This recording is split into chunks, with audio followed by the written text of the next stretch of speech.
Graças a Deus, irmãos. Amém. Deus abençoe. Irmãos, sem perda de tempo, vamos abrir as nossas Bíblias no Evangelho de Lucas, capítulo 24.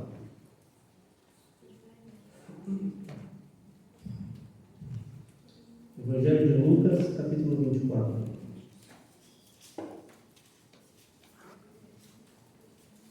Nós faremos a leitura a partir do versículo 13.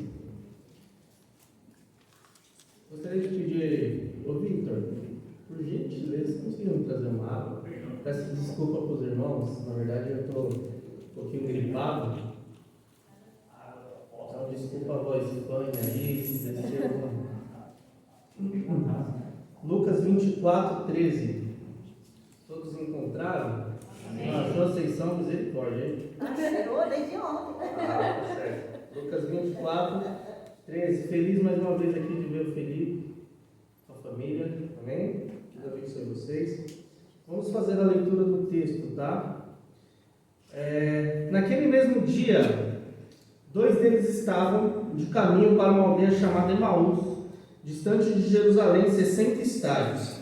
E iam conversando a respeito de todas as coisas sucedidas. Aconteceu que quando conversavam e discutiam, o próprio Jesus se aproximou e ia com eles. Os seus olhos, porém, estavam como que impedidos de o reconhecer. Então lhes perguntou Jesus: que é isso que vos preocupa e de que ides tratando à medida que caminhais? E eles pararam entristecidos. Um, porém, chamado Cleopas, respondeu dizendo: és o único, porventura, que tendo estado em Jerusalém, ignora as ocorrências desses últimos dias? E ele lhes perguntou: quais? E explicaram: o que aconteceu a Jesus, o Nazareno, que era varão, profeta, poderoso em obras e palavras, diante de Deus e de todo o povo. E como os principais sacerdotes e as nossas autoridades o entregaram para ser condenado à morte e o crucificaram. Ora, nós esperávamos que fosse ele que havia de redimir Israel. Mas depois de tudo isso, e já este o terceiro dia desde que tais coisas sucederam.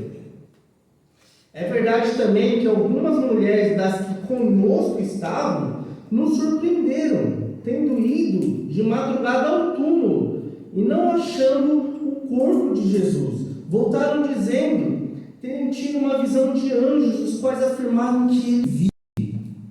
De fato, alguns dos nossos foram ao sepulcro e verificaram a exatidão do que disseram as mulheres, mas não o viram. Então lhe disse Jesus: ó nécios e tardos de coração, para crer em tudo que os profetas disseram. Porventura não convinha que o Cristo padecesse e entrasse na sua glória? E começando por Moisés, discorreram por todos os profetas, expunham-lhes o que a seu respeito constava em todas as Escrituras. Quando se aproximaram da aldeia para onde iam, fez ele menção de passar adiante, mas eles constrangeram, dizendo: fica conosco, porque é tarde e o dia já declina. E entrou para ficar com eles. E aconteceu que, quando estavam à mesa, tomando ele o pão, abençoou e, tendo partido, lhes deu. Então se abriram os olhos e o reconheceram, mas ele desapareceu diante da presença deles. E disseram um ao outro: porventura não nos ardia o coração quando ele pelo caminho nos falava, quando nos punha as Escrituras? E na mesma hora, levantando-se, voltaram para Jerusalém, onde acharam reunidos os 11 e os outros com eles, os quais diziam: o Senhor ressuscitou e já apareceu a Simão. Então os dois contaram o que lhes acontecera no caminho, e como fora por eles reconhecidos no partir do pão. Até aqui, irmãos.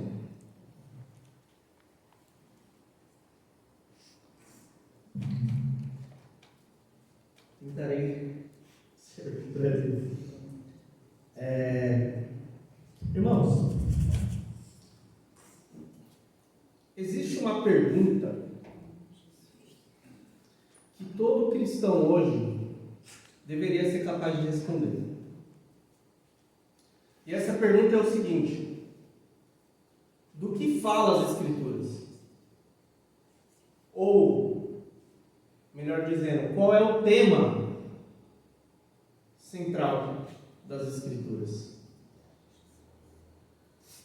Talvez, se hoje nós fizéssemos uma pesquisa com as igrejas, com os cristãos desse século, fazendo essa pergunta, talvez muitos responderiam de forma superficial, dizendo que o tema central das Escrituras talvez seja a família.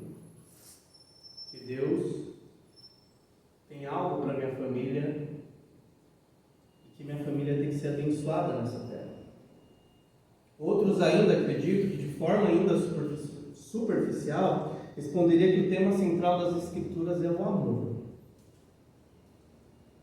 Alguns tentariam responder de uma forma um pouquinho mais profunda e falaria: Caio, não, o tema central das Escrituras é a salvação. Outros diriam: não, o tema central das Escrituras é o reino de Deus.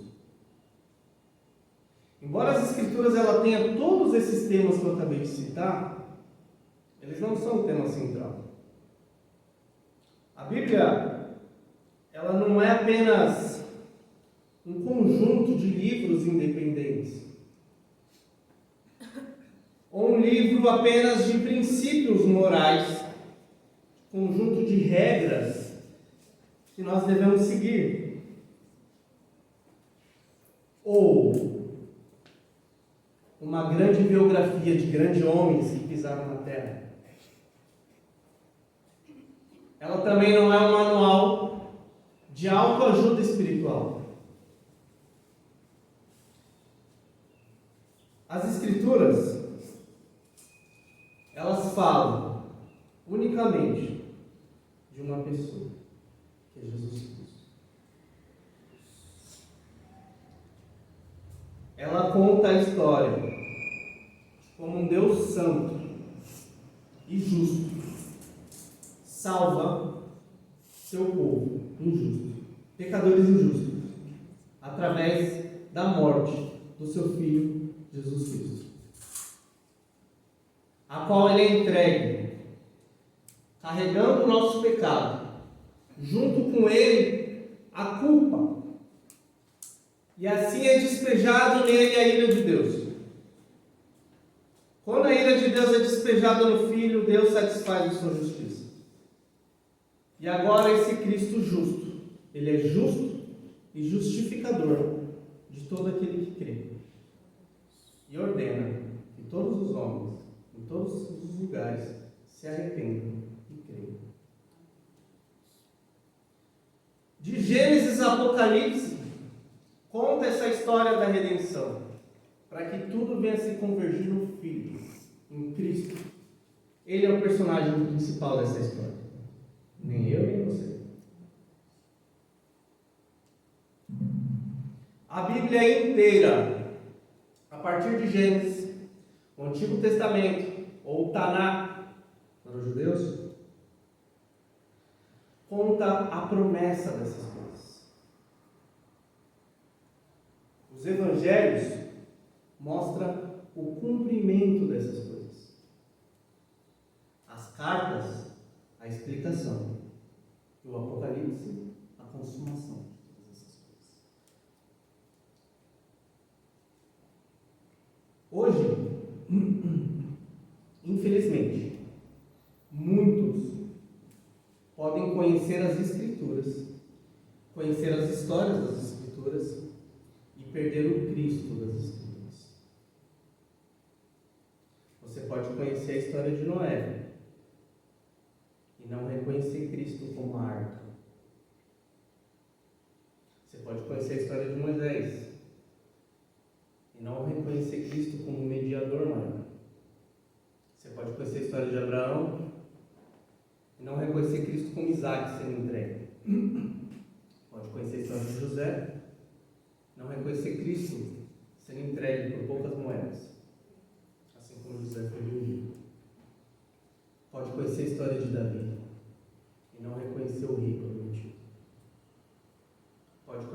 história de Jonas, e não vê que a sua morte apontava para a morte, em aspas, tá? Os 3 dias preso no peixe apontavam para a morte e ressurreição de Jesus Cristo.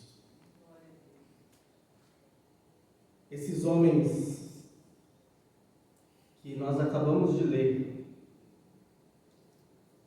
conheciam as Escrituras e caminhavam entristecidos. Conheciam as promessas de Deus, conheciam as profecias, e mesmo assim, esses homens caminhavam entristecidos.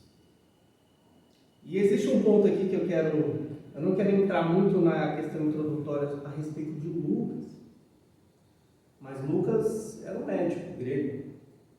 Inclusive, quando você for pegar, se você estudar as escrituras do idioma original, do grego original, você vai ver que o grego dele é mais sofisticado. Não é um homem, vamos dizer, que dava bom dia a cavalo, mas um homem estudado. E Lucas, ele tem uma tendência que eu acho muito interessante, que ele é o único evangelho, um pouquinho atrás aqui, se vocês voltarem nos capítulos anteriores, ele é o único que fala a respeito do que aconteceu com os ladrões na cruz. No restante dos evangelhos só fala que Cristo foi crucificado por mais 2, mas Lucas ele que mostra o diálogo que ocorreu ali naquele momento. E durante esse texto, ele sempre coloca que tem 2 discípulos que estão caminhando triste. Ele dá o nome de um, Cleopas, e o outro é Anônimo. Da mesma forma como ele faz com os ladrões na cruz. O nome Dimas, por exemplo, que nós temos a respeito desse ladrão que estava com Jesus na cruz, nós sabemos, em aspas, por conta da história da igreja. Alguns historiadores afirmam que o nome dele era Dimas, mas as escrituras não falam. Eu entendo que o Lucas ele tem essa percepção sutil, ele faz isso de forma proposital, por quê? Quando ele coloca um personagem anônimo, ele quer que o leitor se coloque no lugar desse personagem. Então, esse personagem anônimo que está com Cleopas somos nós. E é a mesma coisa dos ladrões na cruz. Ele deixa os 2 anônimos para você se perguntar qual dos 2 eu sou. Amém? Note bem, o texto começa, esses homens, como eu acabei de dizer, conheciam a Escritura, conheciam as promessas de Deus, conheciam tudo. Só que ele começa no versículo 13 o seguinte: naquele mesmo dia, que dia? Ele coloca assim: naquele mesmo dia, 2 deles estavam a caminho para uma aldeia chamada Emaús, distante de Jerusalém, 60 estádios. E que dia era esse? Era o dia da ressurreição. Se vocês voltarem, no início do capítulo 24, vai mostrar toda a ressurreição de Cristo. Era o dia mais importante da história, onde o céu celebrava, enquanto anjos se alegravam, e a morte havia sido derrotada junto com o pecado. E mesmo assim, 2 discípulos caminhavam completamente derrotados. E isso é um contraste impressionante. No mesmo dia, o maior dia da história, 2 homens caminhavam entristecidos. Isso nos mostra uma questão importante aqui. A realidade subjetiva desses homens era uma tristeza, mas a realidade real era gloriosa.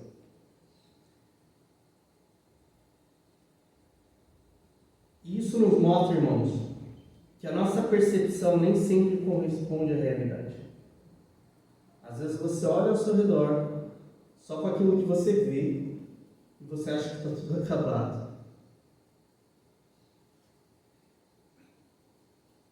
A gente olha apenas para aquilo que os nossos olhos conseguem enxergar.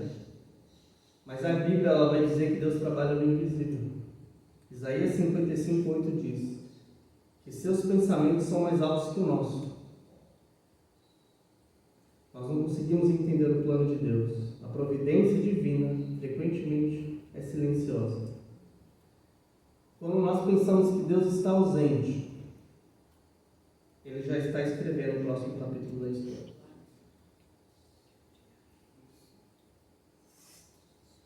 Aquilo que esses homens achavam que era o fim, Deus chamava de começo. A cruz parecia a derrota, mas era a vitória. Era o início da nova criação de Jesus Cristo. Glória a Deus. Nós vemos muitas das vezes dessa forma. Nós olhamos apenas para a circunstância que está ao nosso redor, mas nós esquecemos sempre da verdade gloriosa que já ocorreu. Muitas vezes nós nos apegamos aos nossos problemas pessoais.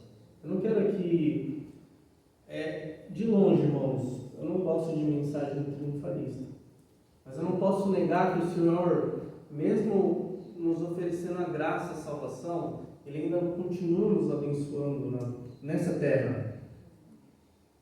E às vezes você pode estar olhando para o seu casamento, para o seu trabalho, para a sua saúde, para a sua família, e às vezes você pensa que tudo isso já acabou. Às vezes a circunstância que você está vivendo parece um fim. Às vezes você acha que o teu chamado, aquilo que Deus chamou você para fazer, acabou. Não, irmãos. É Ele quem decide. Amém? E aqui tem um detalhe importante, que além de ele falar naquele mesmo dia, olha o que o Lucas vai escrever. Ele informa o seguinte, ele fala a distância que eles estavam caminhando para Emaús, ele fala a 60 estádios de distância. Tá? Por que ele colocou isso aqui? Primeiro, para a veracidade dos fatos. Como eu acabei de falar, o Lucas ele era muito detalhista, então ele precisava colocar a distância real entre Jerusalém e Emaús para ter uma mais veracidade. Mas existe uma questão sutil aqui que a gente precisa, não pode deixar passar batido. Sabe por quê? Porque o que acontece? Por mais que Lucas seja grego, ele conviveu com Paulo. E a cosmovisão de vida, de mundo, para o judeu, ou para o pensamento judaico cristão, é que a vida é uma caminhada. Isso faz total sentido, porque o povo de Israel sempre no deserto, que é o termo halakai, que eles usam. Então eles entendem que a vida é um caminho até Deus. Isso faz total sentido com a história das Escrituras. E para nós também. Nós temos que entender que a nossa vida aqui na Terra é apenas uma passagem. Nós estamos em caminho, em direção a Deus. Nós não temos que levantar casa e terrenos no meio do deserto. Porque o que nos aguarda é maior. A nossa terra não é aqui. É com Cristo. Haverá um dia, um destino final. E entender isso faz sentido, porque eles estavam caminhando para uma direção totalmente oposta de Jerusalém, tristes.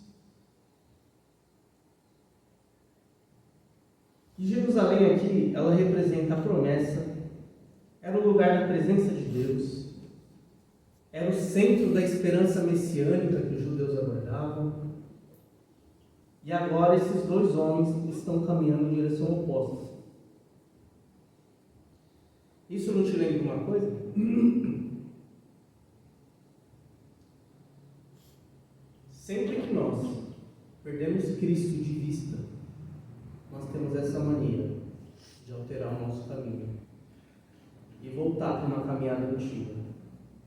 Voltar para as nossas antigas seguranças, os nossos antigos medos e para as nossas antigas formas de pensar quando nós perdemos Cristo de vista. É isso que acontece conosco. se isso está acontecendo com você, volte e olhe para Cristo. Abandona o teu pecado. Abandona tudo isso que te separa de Deus. Para já. Não brinque com o pecado, irmãos. Não, por favor, não veja essa exortação como algo... o Caio está tentando ser melhor. Não é isso, irmãos, por favor. Eu estou aqui humildemente pregando a palavra. Até porque eu sou uma das pessoas que tem menos autoridade de falar sobre isso. Porque até então a minha vida, por um bom tempo, não seguiu o padrão das Escrituras. Teve um momento na minha vida que eu parei de olhar para Cristo e voltei às minhas tendências antigas. Voltei a olhar para as minhas antigas seguranças, para as minhas antigas formas de pensar, porque eu perdi o meu alvo, que é Cristo. Parei de olhar para Ele. Então, eu sou o que menos tem autoridade aqui. Então, não estou falando aqui de um jeito para... não, sejam como eu. Não sejam como eu. Sejam como Jesus. Amém? E aqui ele vai e continua. Versículo 14. E iam conversando a respeito de todas as coisas sucedidas. Olha só o que Lucas...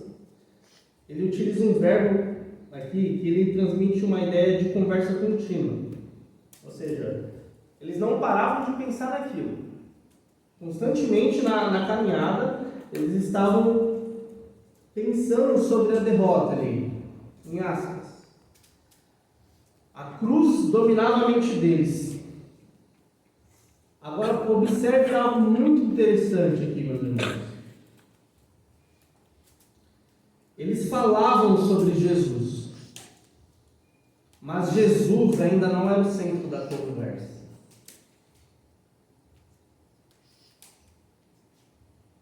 Eles falavam de todos os acontecimentos que te teve. Falavam da cruz, falavam da morte, falavam das suas expectativas frustradas, mas ainda não compreendiam o significado de tudo aquilo. E isso aqui nos mostra que é muito possível nós falarmos sobre doutrina, sobre religião e muito pouco sobre Cristo. É possível nós conhecermos a doutrina, conhecermos o Evangelho e perder o centro do Evangelho. Uma das mensagens de Paulo a Coríntios é o seguinte: ele fala o seguinte: decidi nada saber entre vós, senão Jesus Cristo, a este o crucificado. E a igreja jamais, em hipótese alguma, deve substituir Cristo por assuntos secundários. E eu vou falar, talvez você pense, não, eu não deixo de fazer isso, deixa. Conversei com a minha esposa a respeito disso. Eu vou dar um exemplo aqui para vocês entenderem um pouco melhor. Nós trabalhamos numa oficina e lá tinha um martelinho de ouro que diz que é cristão. E conversando com a minha esposa, ele falava a respeito de que ele estava numa reforma no apartamento e tudo estava dando errado e ele acreditava que aquilo era mal olhado. As pessoas têm inveja e as coisas começam a dar errado. E a Stephanie estava explicando para ele de que essas coisas não existem, que Deus é soberano, que tudo está mal olhado, não tem um poder para mudar a situação. E aí você fala para mim, não, ok, ela exaltou a soberania de Deus. Vocês conseguiram entender que a gente consegue falar sobre a sua soberania, sobre o seu amor e não citar o Filho? Às vezes você olha para uma pessoa e fala assim, não, Deus sabe de todas as coisas. Deus, quem é Deus? A cadeira pode ser um Deus. Não, Cristo sabe de todas as coisas. Sabe por que Ele sabe de todas as coisas? Que a história está nas mãos dele. Você sabe por que a história está nas mãos dele? Que tudo vai convergir nele. Percebe a diferença? Que nós conseguimos falar muito a respeito de doutrinas, a respeito de Deus e pouco do Filho. Nós perdemos o centro do Evangelho constantemente, que é Cristo. Não falamos do Filho.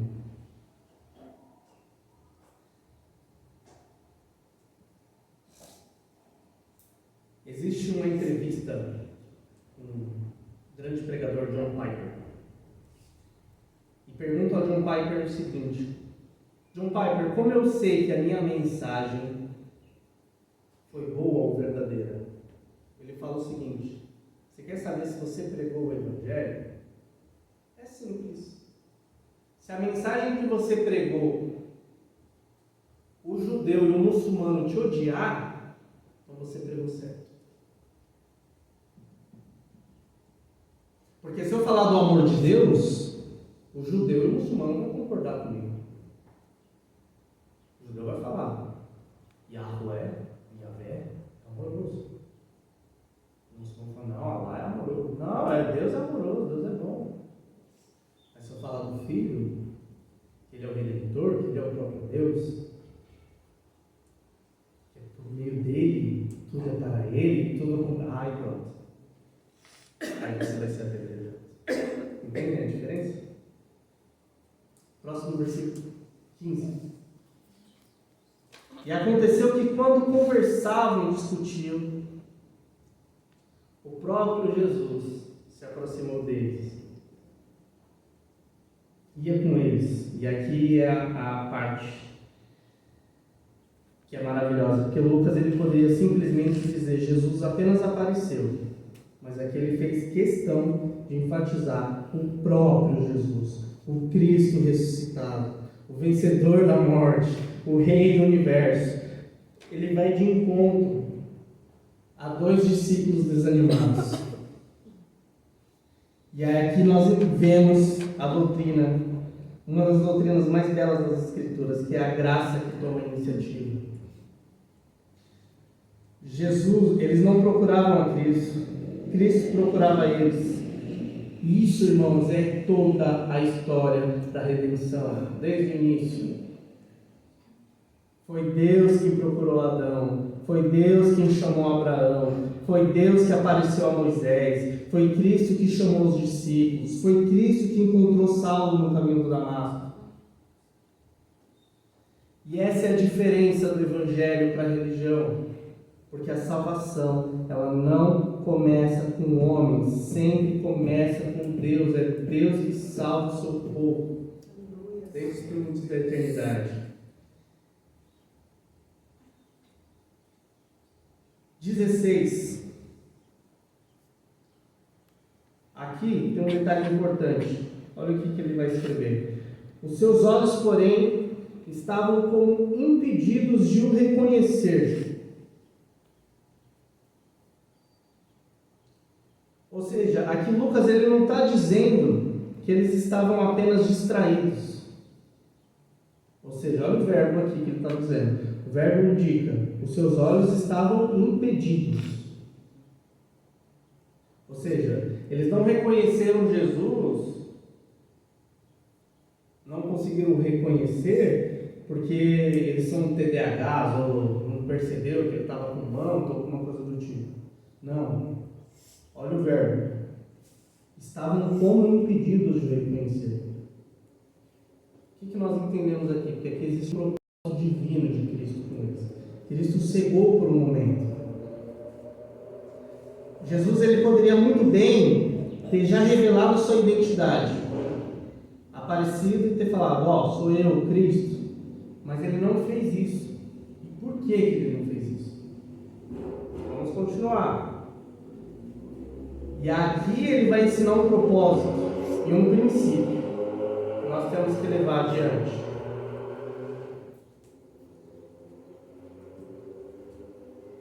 Qual é o princípio?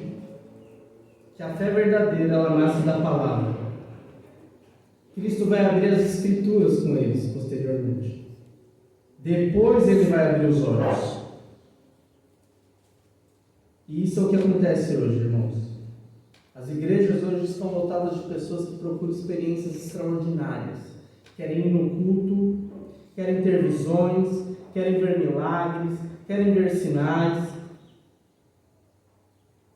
Quer sentir um êxtase.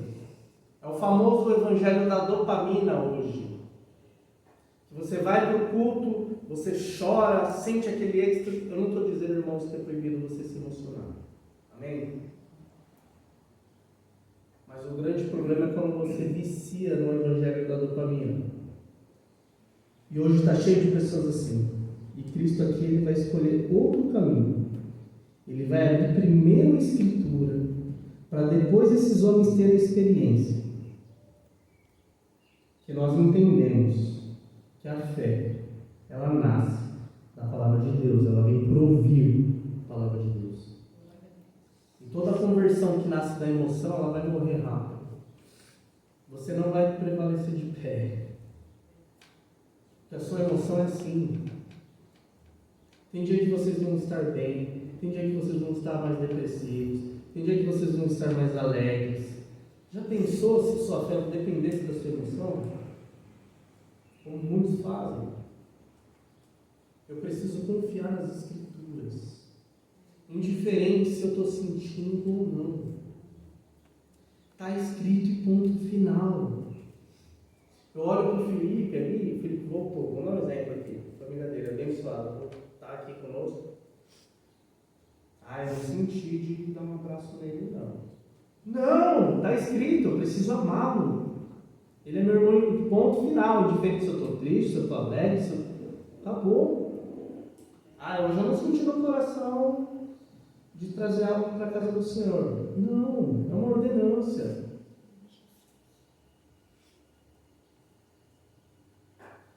Você já reparou que a gente só aceita a palavra quando é algo para nos abençoar? Não, está aqui, Deus me guarda. Não, Deus é o Deus do milagre. Mas quando Deus diz ser de santos, nós nos inovamos. Está escrito, ponto final. Não coloque a sua fé na sua emoção, porque isso é perigoso. Até no momento de fraqueza que você estiver na caminhada do cristianismo, vai haver momentos que vocês irão pecar. E se você realmente é um verdadeiro cristão, você vai se incomodar com esse pecado. E naquele momento vai começar a sua mente. Eu acho que eu não vou para o culto, porque olha o que eu fiz, eu me sinto injusto. E aí você esquece do que está escrito. Você esquece do que está consumado. Você esquece da graça. Cristo morreu por você, para te salvar, para perdoar os teus pecados. E está escrito, e ponto final. Ele te salvou, ponto final, está escrito. Amém? 17. Então ele perguntou: o que é isso que vos preocupa e de que te tratando à medida que caminhais? Aqui Jesus ele faz uma pergunta para esses dois. E aí às vezes a gente tem esse costume de ver, assim como Jesus com o cego: o que queres que eu te faça? É meio óbvio. O cara está cego, o que queres que eu te faça? Por que Jesus está perguntando, né? A gente fica, mas por que Jesus pergunta? Ele não sabe de todas as coisas. Ele sabe. Mas quando Deus pergunta, Ele pergunta para revelar o nosso coração. Assim foi com Adão. Adão, onde estás? Assim foi com Caim, onde está o teu irmão? Assim foi com Elias, o que fazes aqui? E essas perguntas, elas não revelam a ignorância do Criador. Elas revelam misericórdia. Porque quando Deus nos confronta, Ele obriga você a olhar para dentro de si. É o momento que Ele te dá a oportunidade de confessar o teu pecado.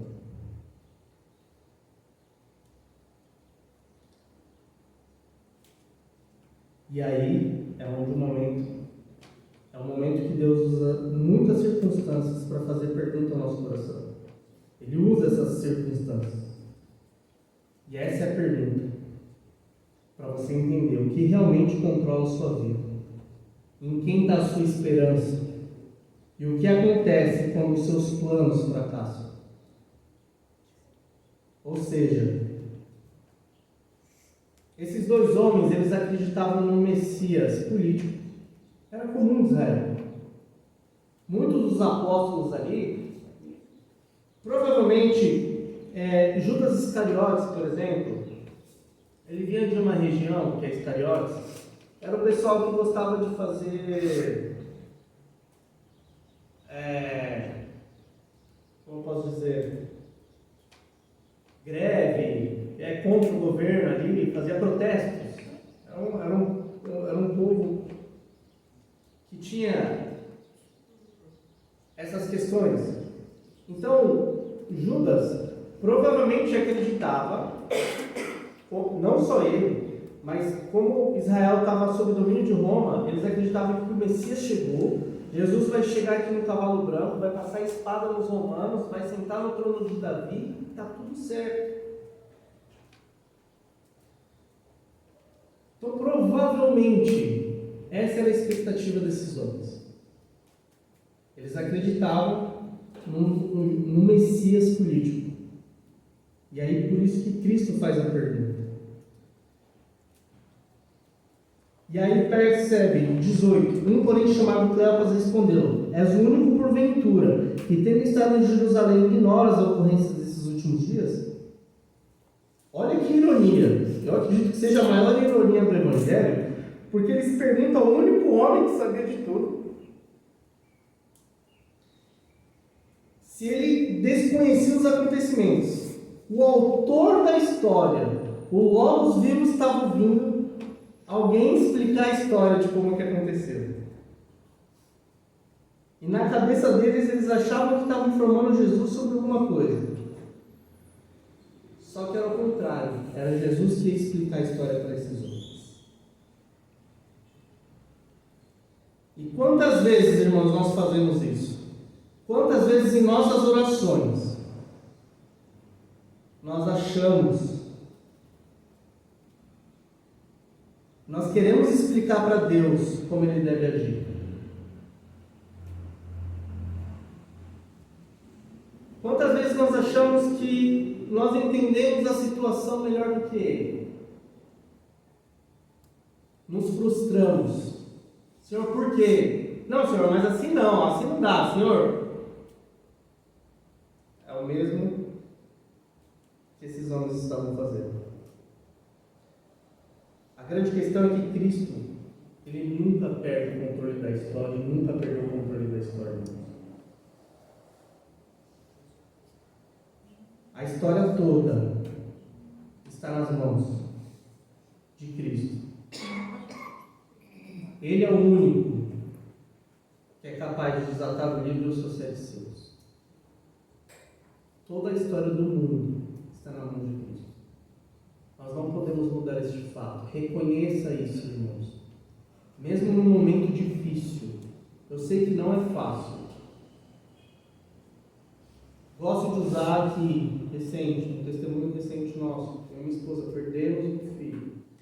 Eu sei que na hora a gente quer falar com Deus, quer perguntar para Deus: Senhor, por quê? Por quê? Quer ensinar para Deus como Ele deve escrever a história. Mas a história está na mão dEle. É Ele que governa todas as coisas. Amém? Amém.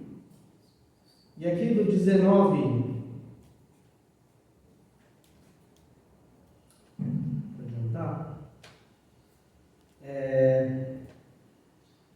Jesus vai fazer a pergunta para eles.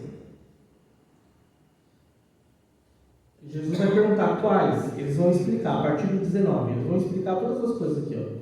O que aconteceu a Jesus, o Nazareno, que era varão profeta, poderoso em obras e palavras diante de todo o povo. E como os principais sacerdotes, as nossas autoridades o entregaram para ser condenado à morte e crucificaram. Ora, nós esperávamos que ele fosse quem havia de redimir Israel. Mas depois de tudo isso, já este é o 3º dia. Desde que tais coisas sucederam, é verdade também que algumas mulheres, ele vai explicar, foram ao túmulo, e não achando o corpo de Jesus, voltaram dizendo que era a visão dos anjos. Depois do 24 ele vai falar: de fato, alguns dos nossos foram ao sepulcro, verificaram a exaustidão do que disseram as mulheres, mas não viram. Então ele diz até aqui, até o 24. Eles vão explicar todo o fato. Eles conheciam tudo que havia acontecido. E aqui temos algumas questões importantes entre esse versículo 19 ao 24. A primeira é que a tristeza deles revelava uma esperança destruída. Presta atenção no que eles falam. Eles pararam entristecidos. Ou seja, toda a expectativa desses homens, toda a tristeza vinha de uma expectativa errada. Como eu acabei de falar, eles acreditavam que Jesus era um Messias político, ia libertar eles ali de Roma, esperavam um reino terreno, esperavam uma glória imediata, mas quando eles viram que Jesus foi crucificado, acabou. Ou seja, o problema deles não era falta de fé, era a fé que era construída sobre expectativas humanas. E quantas vezes nós fazemos isso? Quando Deus não responde nós da maneira que nós esperamos, pensamos que Ele falhou. Mas Deus nunca falha. Quem falha são as nossas expectativas.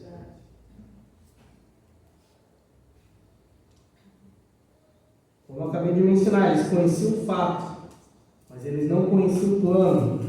Olha o relato que eles falam nesses versículos. Eles falam que Jesus era poderoso, Jesus fez milagres, foi condenado, foi crucificado, o túmulo está vazio, algumas mulheres disseram que ele vive. Olha quantos fatos esses homens tinham em mãos. Eles tinham todas essas informações, só que eles não tinham a interpretação correta delas. E isso continua sendo o mesmo problema de hoje. As pessoas conhecem as histórias bíblicas, conhecem versículos, postam nas redes sociais, frequentam cultos, mas não compreendem Cristo. E o conhecimento sem a revelação, irmãos, ele vai virar religião. E não tem outro jeito. Somente o Espírito Santo consegue abrir os olhos do pecador para que ele venha compreender as Escrituras. Em João vai dizer: quando ele vier, vos fará lembrar tudo quanto eu tenho dito. O Espírito Santo ele sempre vai apontar para Cristo. E ele vai ensinar sobre Cristo. Você quer saber se uma pessoa cheia do Espírito Santo ela é cristocêntrica? Vou pegar alguém conhecido, Charles Spurgeon. Olha as mensagens desse homem. Ele mesmo falava o seguinte: ele falava que toda vez que eu vou ler as Escrituras, eu precisava, não importa qual passagem que eu fosse ler, eu precisaria buscar o meu Salvador nelas. Eu preciso ler com atenção e buscar Cristo nelas. Olha o erro que acontece no versículo 21. Olha o que eles falam para Jesus. Nós esperávamos que ele fosse quem havia de redimir Israel. Eles viam a cruz como derrota, mas lá justamente estava acontecendo a maior vitória da história. Aleluia. Os líderes religiosos ali acharam que tinham vencido. Matamos esse impostor. Roma talvez pensou que venceu, mas onde está o trono de Roma hoje, irmãos? Ali Deus estava cumprindo o seu plano eterno. A cruz nunca foi um acidente. Antes da fundação do mundo, o Cordeiro já estava entregue para a sua igreja. Cristo ele não morreu porque perdeu. Cristo morreu porque ele venceu. E eles falam, já é o terceiro dia. Olha, eles ficavam contando o tempo. Contando, achando que tudo estava acabado, mas Deus estava cumprindo cada detalhe da promessa. Enquanto eles choravam, Cristo já tinha vencido a morte. Enquanto eles caminhavam para Emaús, Jesus caminhava em direção a eles.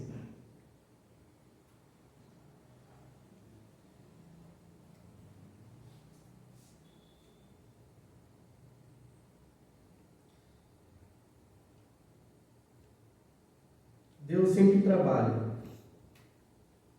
no nosso coração, quando os nossos olhos não conseguem enxergar, irmãos.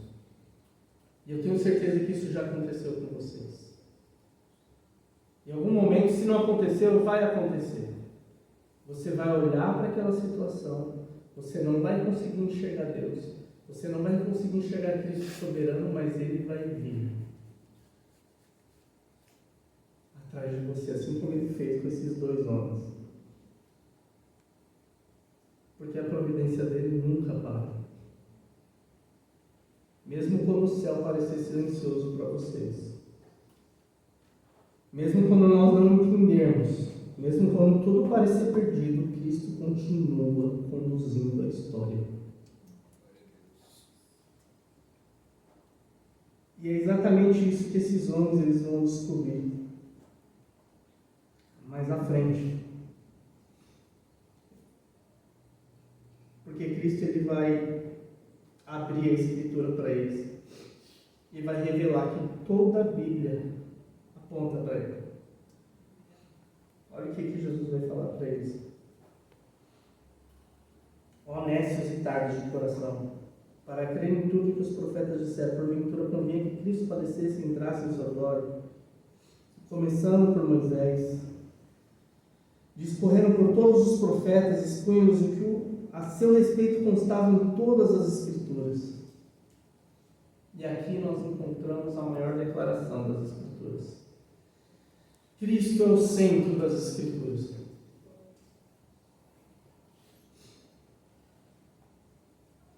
Ou seja, olha o que nós entendemos. O problema deles não era a falta de informação. Era a falta de fé. Porque Jesus fala assim, honestos e tardos de coração para crer. Aqui esse termo honestos, ele não significa uma falta de inteligência, mas de discernimento. Por quê? Como eu acabei de falar, eles conheciam a Escritura, mas não criam em tudo que elas diziam. Eles aceitavam a profecia, percebe que eles chamam Jesus de Messias. Eles aceitavam todas essas profecias, mas eles negaram a morte do Cordeiro, que já estava prometido. Por quê? É exatamente o que a gente faz. Nós queremos só a parte boa das Escrituras. Aquilo que não nos agrada, nós colocamos debaixo de um tapete. Mas não, irmãos, temos que aceitar a Escritura por inteiro. E não fique tentando dar voltas, não tente se justificar. Nós temos essa mania. Eu particularmente tenho muito isso. Minha esposa fala, ó, isso aqui está errado. Ah, mas por quê? Já tomaram uma bronca? Seja no trabalho, seja na escola, seja do seu pai, seja da sua mãe, que você estava errado, você sabia que estava errado. Aí a pessoa, ó, está errado. Não, mas por quê? Mas eu queria, não importa a tua intenção. Você está errado, acabou. Não tem que se justificar. Então para de se justificar. Para de querer pegar outros textos. Para de querer pegar algo que venha justificar o teu pecado. Não. Aceite Cristo como um todo e a sua palavra como um todo.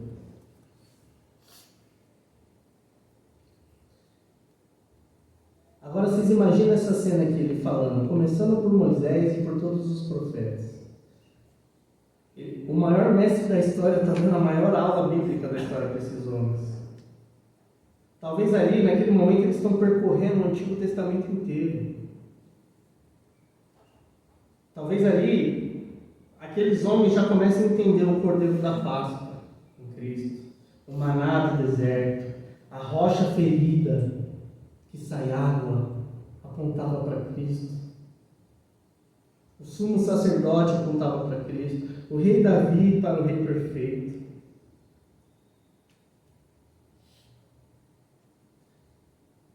A Bíblia, ela não é um livro que fala sobre nós, irmãos. Não existe você aqui nessa escritura. Ela fala de Jesus Cristo.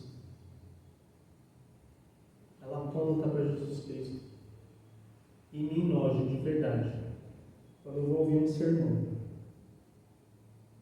e a pessoa ela pega, vai falar sobre Davi, quer trazer essa experiência para você e quer olhar para você e falar, seja como Davi, derrote o Golias, etc. Não, ela aponta para Cristo. Cristo é o centro da escritura.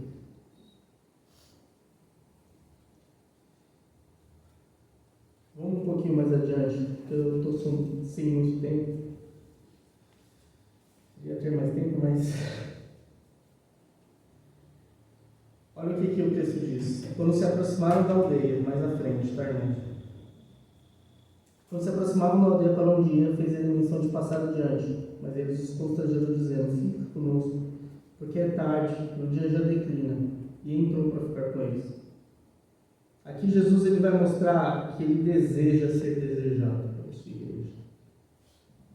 Ele fingiu passar adiante, esperando aqueles homens o chamar. Não como uma tentativa de enganá-los, mas era um convite para que expressassem o desejo de permanecer com ele. Eles podiam muito bem deixar Jesus embora, mas algo tinha mudado naquela caminhada com eles. A voz daquele estranho havia aquecido seus corações. Por isso que eles vão insistir mais adiante. Fica conosco. E aqui, irmãos, essa é a marca da verdadeira conversão. Quem experimenta Cristo não quer apenas uma visita ocasional dele. Deseja comunhão contínua com Cristo. As pessoas querem as bênçãos de Cristo, querem os seus milagres, mas elas não querem a presença de Jesus.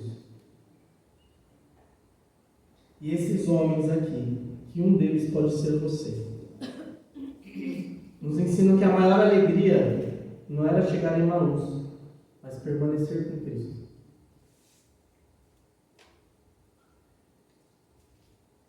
E aí Lucas vai continuar escrevendo aqui. E aconteceu que quando estavam à mesa tomando ele o pão, abençoou e no partilho lhes deu. Nesse momento os olhos deles foram abertos. Mas não porque tinha algo mágico no pão, mas porque Deus removeu o véu espiritual. Diante de todo o caminho, Jesus esteve diante deles, mas eles não reconheceram. Agora, num tempo determinado que Deus escolheu, tudo muda. Isso nos ensina uma coisa importante, que conhecer Cristo é só obra da graça, não tem como. Ninguém chega ao verdadeiro conhecimento de Jesus apenas por inteligência ou por esforço humano. É Deus quem abre os nossos olhos, assim como abriu o coração de Lidianos. Ele abriu os olhos daqueles homens. E eles vão dizer, olha o que eles falam, porventura não nos ardia o coração mais à frente, quando ele pelo caminho nos falava, quando expunha as Escrituras. E observe um detalhe importante, o coração desses homens não ardeu porque eles presenciaram o milagre. Jesus não chegou mostrando os pregos de suas mãos, como ele faz mais adiante. Jesus abriu as Escrituras.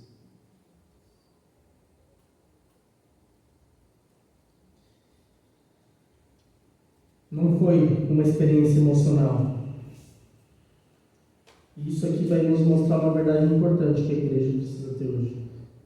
O verdadeiro avivamento, irmãos, ele nasce da palavra de Deus. Fora isso, é só fogo estranho.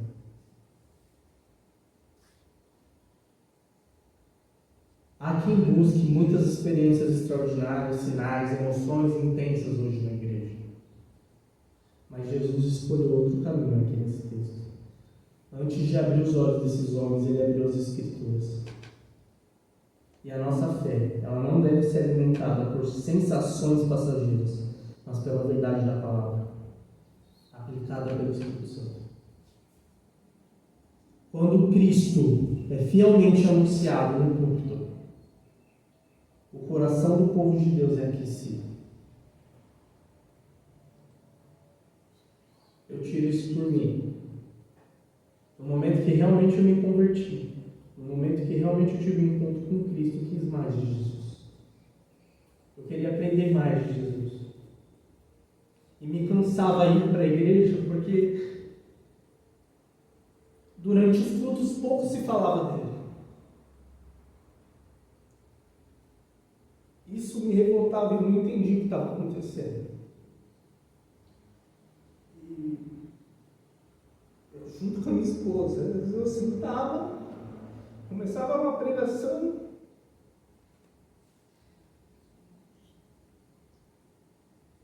não falava do verbo. E eu ficava como uma criança. Sabe que quando você é criança e você quer que sua mãe conte uma história para você? Mãe, conta a história do Chapeuzinho, mãe, conta a história dos 3 porquinhos. E eu ficava dentro de mim. Fala mais deles. Eu quero ouvir mais um pouco sobre Jesus. Eu não quero sair daqui sem ouvir falar dele. Me mostre como ele encarnou, como ele me salvou. Fala, eu já ouvi, mas eu quero ouvir de novo. Mostra como ele criou o mundo. Fala dele, eu quero Cristo.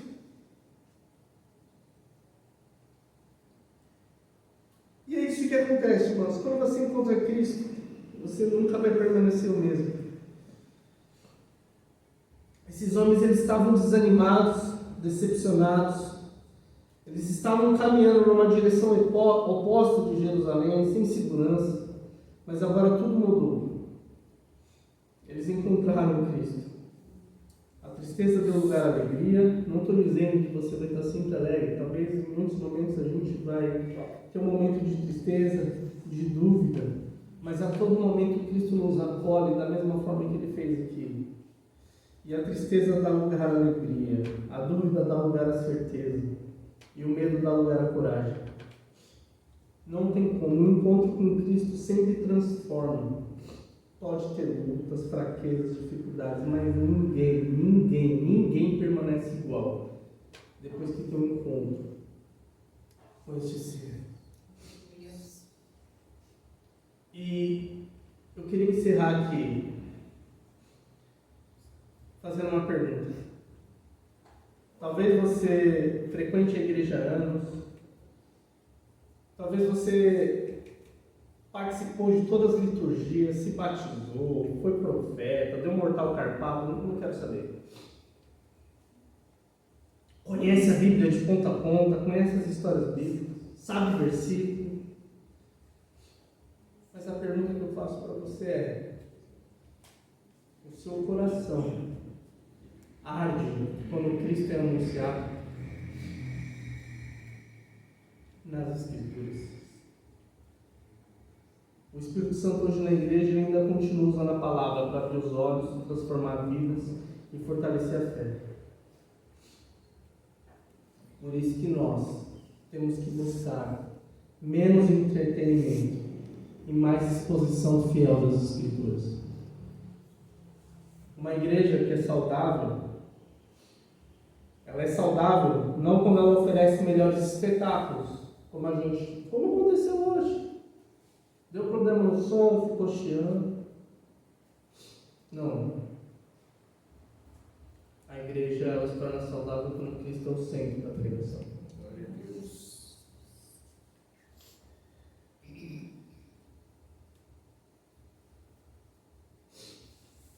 Então, se você ouviu todas essas coisas, analise o teu coração. pode ter passado por tudo isso, irmãos. 10, 20, 30 anos de igreja e nunca ter tido um encontro com o Cristo das Escrituras. Talvez você passou sua vida inteira numa idolatria messiânica. Você criou um Deus na sua mente e está adorando Ele. Mas não é o Cristo das Escrituras. Eu oro que, se isso não aconteceu a você, que Ele possa abrir os olhos do seu coração, para que você olhe para Cristo constantemente. Eu oro para que essa igreja aponte para Cristo em tudo que ela faça. Nós, muitas das vezes, temos a mania de dizer o seguinte: a palavra é o momento mais importante de tudo, né? E é. Mas só que a palavra precisa estar em todo lugar. Desde o início do culto, nós cantamos a palavra. Temos que cantar a palavra, o verbo vivo. Temos que cantar Cristo. No momento da oração, temos que orar a palavra. E no momento da exposição das Escrituras, temos que expor a palavra, Cristo. E que Ele cresça e que eu diminua. Amém? Amém. Deus abençoe vocês. Que Cristo venha ser o centro de nossas vidas. Deus abençoe.